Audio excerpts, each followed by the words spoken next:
たまごっちの奇跡と転落が生んだ異端の巨人バンダイ。1996年に発売されたたまごっちは女子高生を中心に爆発的な人気を博し、日本中で入荷待ちの行列ができるほどの社会現象となりました。当時バンダイは多角化を進めており、米アップル社と共同開発したマルチメディア機ピピンアットマークを市場に投入しましたが、高額な価格設定とソフト不足により歴史的な不振に終わりました。その結果、大赤字を出して経営危機にまで陥ります。この経営難を乗り越えるため、セガとの合併契約を結びセガバンダイが誕生する予定でした。事実上、セガによる吸収合併です。しかし、たまごっちの空前のヒットでこの合併は直前に白紙撤回されました。バンダイにとってたまごっちは救世主だったのです。勢いに乗ったバンダイはたまごっちを増産します。ところが、たまごっちの人気は急激に冷え込み、需要を見誤ったバンダイの手元には数百万個という膨大な数の売れ残りが積み上がりました。1999年には抱えすぎた在庫250万個を廃棄処分せざるを得なくなり、結果としてバンダイは60億円もの巨額赤字を計上することになります。このたまごっちショックによる教訓は、バンダイの経営方針を大きく変えました。企業として極端に在庫を嫌がるようになり、現在のガンプラの品薄傾向や公式オンラインショップでの受注生産への注力は、この時のトラウマが原点となっています。とにかく作らない、売れる分しか作らない、売れても作らない、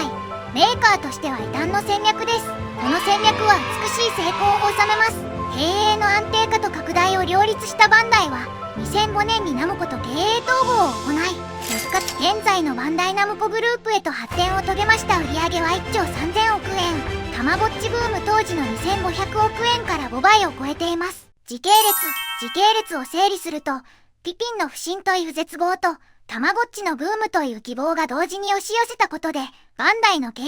判断が激しく揺れ動いた様子が見えてきます。1996年から1997年の時系列を整理すると以下のようになります。1996年3月ピピンアットマーク発売。アップルと共同開発した次世代機として鳴り物入りで登場。しかし、直後から売れないことが露呈し、巨額の投資が回収不能になる懸念暗音が漂い始めます。1996年11月たまごっち発売。ピピンの不振で経営が苦しくなり始めた矢先、たまごっちが発売されます。当初は女子高生の間で流行っているという局地的なヒットでした。1997年1月セガとの合併発表。ピピンの失敗による負債、さらには次世代ゲーム機競争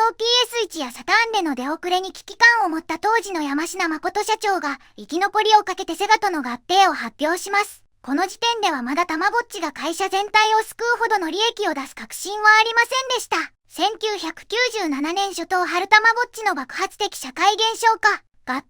表の直後からたまごっちの人気が制御不能なほど加速します。たまごっちさえあればセガに飲み込まれなくても独力でやっていけるのではないかという空気が社内で急速に高まりました。1997年5月合併白紙。たまごっちの利益による単独債権論が強まり、また自由な社風を重んじるバンダイ社員からセガとの文化の違いに対する猛反発が起きた結果、合併は白紙撤回されました。結論、順番としては、ピピン失敗の確信とたまごっちのヒットが同時に進んでいたのが正解です。ピピンの失敗がバンダイをセガとの合併へと走らせた。たまごっちの予想外の超ヒットがその合併を土壇場でひっくり返した。つまり、たまごっちがあまりに売れすぎたことが一度は決まったセガとの結婚を破談に導いた最大の要因となったのです。このことは後の歴史に大きく影響します。廃棄。たまごっちの在庫廃棄がなぜ250万個、60億円という当時のバンダイの規模からして致命的な数字になったのか。その理由は、まさにブームのピークと海外進出、そしておもちゃ業界特有の生産サイクルが最悪の形で噛み合ってしまったことにあります。1、機械損失を恐れた過剰発注。1997年、たまごっちは店頭に出れば即完売、入荷日には数千人が並ぶ状態でした。当時の経営陣や現場には、物がないから売れない機械損失ことへの強烈な焦燥感がありました。当初は数万個ペースでしたが、ピーク時には世界で月産400万個から600万個まで一気に増産ラインを拡大しました。小売店からの注文は、累計で数千万個単位に膨れ上がっていました。この数字上の需要を満たすために、フル稼働で生産を続けてしまったのです。当時は深刻な品不足だったため、小売店は10個欲しいなら100個発注しておかないと入ってこないと考え、過大な注文を出していました。バンダイの手元には数億個レベルのバックオーダー受注残りが積み上がっていました。実需ではなく行列を見た焦りが生んだ架空の数字でしたが、これを真実の需要と誤認してしまいました。2、おもちゃ業界のヒット可視化の博打性。当時のおもちゃ業界には、現在のようなデータサイエンスに基づいた需要予測は存在しませんでした。たまごっちのような怪物商品は、出せるだけ出すのが正解というのが、当時のメーカー経営者の勝負どころとしての常識でもありました。さらに一社独占という異常事態が経営判断を狂わせます。通常、ブームにはライバル商品が登場してシェアを奪い合いますが、たまごっちは特許やノウハウの関係で、バンダイの完全な独占状態が長く続きました。代わりがないのだから、作れば作るだけ 100% 利益になるという万能感に支配されていた経営陣は強気の生産を進めることになりました。3、リードタイムとキャンセル。しかし、おもちゃは注文してすぐに出来上がるわけではありません。当時の生産拠点主に中国から日本へ届き、店頭に並ぶまでには数ヶ月のタイムラグがありました。1998年初頭、日本でのブームが急激に冷え込んだ瞬間、すでに3ヶ月前に発注した数百万個が海の上や工場に存在していました。そして、当時のおもちゃ業界には、他業界に比べて返品または引き取りの慣習が強く残っていました。形式上は買い取りであっても、強力な IP キャラクターを持つバンダイのようなメーカーにとって、小売店や問屋との関係維持は生命線です。市場で商品が完全に死んでしまい、小売店が倒産しそうになれば、メーカーが在庫を引き取ったり、次回の新製品の仕入れ価格で調整実質的な補填したりすることが暗黙の了解として行われていました。ブームが去った瞬間、小売店は問屋への発注を止め、問屋はメーカーへの発注をキャンセルします。契約上不可であっても、無理に押し込めば流通網が崩壊するため、バンダイは未出荷分のキャンセルを受け入れざるを得ませんでした。そして、たまごっちブームの末期は、契約論を超えたパニック状態でした。メーカーが契約通り納品すると言っても、問屋の倉庫がすでに売れ残ったたまごっちで溢れ、物理的にトラックを受け入れられない状態になりました。品薄時に小売店が10個欲しいのに、100個と水増し発注していた分が、ブーム終了と同時に全て過剰なキャンセル希望に変わりました。バンダイはこれを無理に納品しても代金回収が不可能小売りの不渡りになると判断し、生産出荷を止め、自社で在庫を抱える決断をしました。これが250万個の正体です。1997年度末までに世界累計約4000万個を販売。しかし、ブーム終了時に手元に残った、あるいは入荷が決まっていたのが約500万個。そのうち、どうあがいても売れ残った250万個を最終的に廃棄しました。業績、数字で見ると異様さが際立ちます。1、絶頂期1998年3月期。この年、バンダイの営業利益は前年の130億円から270億円へと倍増しました。この増加分のほとんどがたまごっちによるものと考えられます。たまごっち単体の売上推計、約400億600億円。本体価格1980円税別に対し、国内累計2000万個、海外累計2000万個という販売ペースから、卸価格ベースでこの規模に達していました。おもちゃの通常利益率は 10% 程度ですが、たまごっちは金型を共通化し、ソフト開発費も抑え、ひたすら同じものを作るという量産モデルだったため、利益率は3040% に達していたと推測されます。つまり、たまごっちだけで150億200億円規模の営業利益を稼ぎ出していた計算になります。2、崩壊期1999年3月期、ブームが去ったこの年、たまごっちは稼ぎ頭から一転して損失の源泉となりました。在庫廃棄損、約60億円特別損失、前述の250万個の廃棄による直接的な損失です。たまごっち関連の売上急減、前年比でたまごっちの売上がほぼ消失したことで、会社全体の営業利益も270億円から120億円へ、150億円も減少しました。この利益150億円の消失在庫廃棄等の特別損失が重なり、最終的な純損益は164億円の赤字となりました。なぜ多すぎると言えるのか数字の比較。当時のバンダイの経営規模と比較すると、この数字がいかに異常だったかがわかります。年間売上高2500億円約600億円全体の約 24%。年間営業利益270億円約200億円全体の約 74%。最終赤字額164億円。1999年在庫廃棄だけで赤字の約3分の1。たまごっちはわずか12年でバンダイの年間営業利益の約4分の3を1商品で稼ぎ出すという、おもちゃ業界でも類を見ない超高収益商品でした。だからこそ経営陣はその成功体験に目がくらみ、今やめれば数百億の利益を逃すという恐怖から増産を止められなかったのです。結果として稼いだ利益の半分近くをそのまま在庫の山として捨てたという極めて痛烈な数字の結果となりました。1990年代の常識ではヒット時はメーカーが強く出られるが、冷え込んだ時はメーカーが在庫を回収して流通を守るという不分率があり、たまごっちの規模があまりに巨大だったために、その守るべきコストが60億円という破格の数字になったというのが真相です。バンダイがこのたまごっちショックを経て確立した在庫を持たない極小化する戦略は、単なる節約術ではなく、IP 知的財産の価値を守りながら、利益率を極限まで高めるという高度なビジネスモデルへと進化しています。具体的には、以下の3つの柱で構成されています。1、完全受注生産。かつてのように問屋や小売店の水増し発注に振り回されないよう、自社で直接顧客とつながる仕組みを構築しました。公式ショッピングサイトプレミアムバンダイプレバンでの完全受注生産が確です。予約が入った分だけを作るため、理論上の在庫リスクはゼロです。また、あえていつでも買える状態にせず、期間限定の予約制にすることで、顧客の購買意欲を煽ると同時に、売れ残りのリスクを完全に排除しています。品切れを是としているのです。2、脱物理在庫。物おもちゃを作る以上、どうしても在庫リスクはつきまといます。そこで、利益構造を物理的な在庫に依存しない形へ作り変えました。まず、ガンダムやワンピースなどの IP を、プラモデルものだけでなく、スマホゲームデータ、カード印刷物、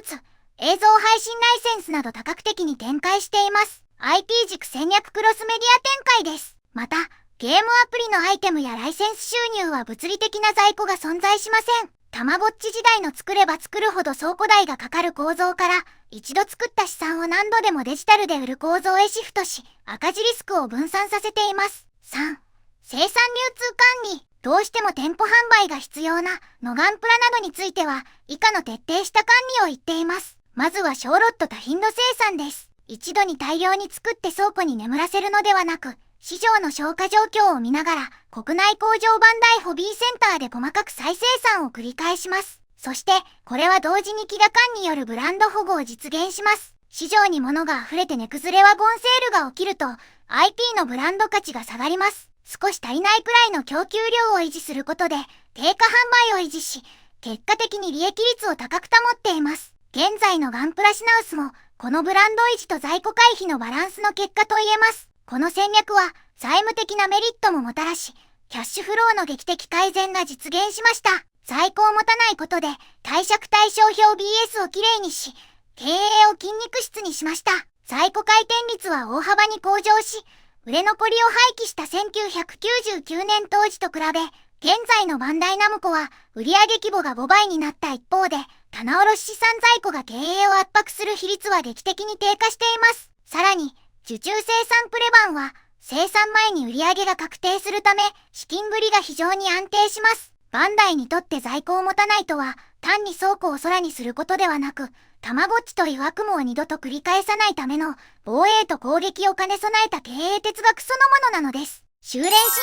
この、売れる分だけ作る経営はピピンアットマークで一緒に失敗したアップルも取り入れているのが興味深いです。アップルの現 CEO ティム・クックは、かつて在庫管理のスペシャリストとしてアップルを再建しました。スティーブ・ジョブズが復帰した直後のアップルは、膨大な MAC の売れ残り在庫を抱え、あと数週間でキャッシュが尽きると言われるほど倒産の危機にありました。クックが就任した当時、アップルの在庫期間は1ヶ月以上ありましたが、彼はそれを数日単位まで短縮しました。在庫は生鮮食品と同じ、時間が経てば腐ると語り、サプライヤーを工場の隣に住まわせるほどの徹底した管理で、在庫期間を月単位から日単位へ短縮。つまり、アップルもまた、1990年代後半に Mac の過剰在庫で倒産寸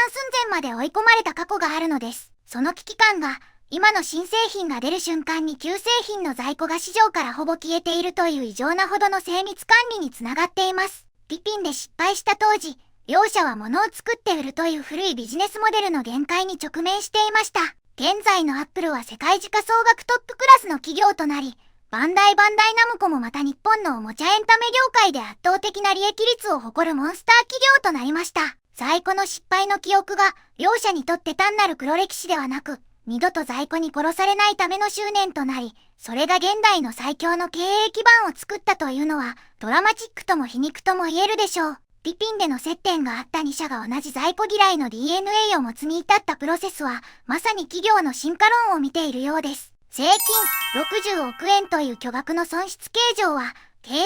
断として極めて重い決断ですが、税務上及び会計上の観点からは、キャッシュフローの改善と財務の健全化において明確なメリットがあります。1、